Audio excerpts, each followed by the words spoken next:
What's up, YouTube? This is the Working Investor, and did you ever want to know how to look up great high yield dividend paying stocks? So let's go take a look and figure out what are the techniques that I'm using.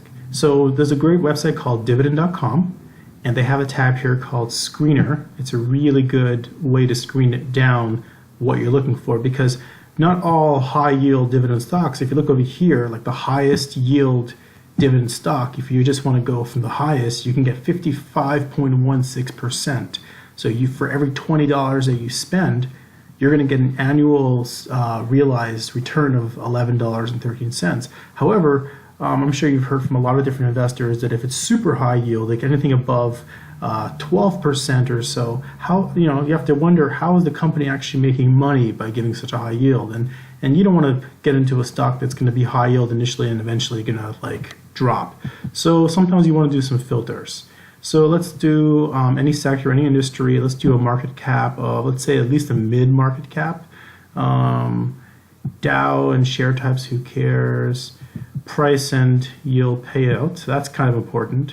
So let's do shares for the low investor, let's say no more than $25. And let's do a high yield percentage minimum. You want to get at least 4%, and let's say maximum 12, so it's sustainable. And for kicks and giggles, let's go to advanced screenings, and we can do frequency. You could set it up like every month. So some companies give you monthly dividends, some quarterly. Let's do quarterly because that's the most common, but you can also do monthly. And then for 10-year dividend increase, let's find out a company that has a 10-year dividend increase. And voila, let's see what we have. We have AFSI. So their dividend yield is pretty, kind of in the low side. But let's take a look and see what they have. So AmTrust Financial Services. They've been growing for 10 years. And let's take a look down over here. You could see that, and you could just bring the, see all the years, see what happened, get the whole picture. And you can see this company started giving dividends in around 2007, and they started giving you 1 penny per quarter. Not too exciting. And then eventually they move up to 3, and you can see, notice the spacing, so they've changed their frequency a little bit. And they went from 7 cents, so you can see they're consistently growing and growing, and now they're 17 cents per quarter, so 17 cents times 4, that's your total, what you're getting a year. Okay, and then let's check out let's change the settings again, because we only got one that showed up. We want to get a little more than one. So let's try it one more time. Market cap mid, any industry, and let's do yield, price and dividends. So still $25, 4 to 25, and let's change the advanced from, let's do any increase, and let's see what pops up. So this is actually something I looked into today, and I'm just playing around and practice investing in this. It's called NRZ, New Residential Investment Group, and this is a REIT, so a real estate investment trust, I believe.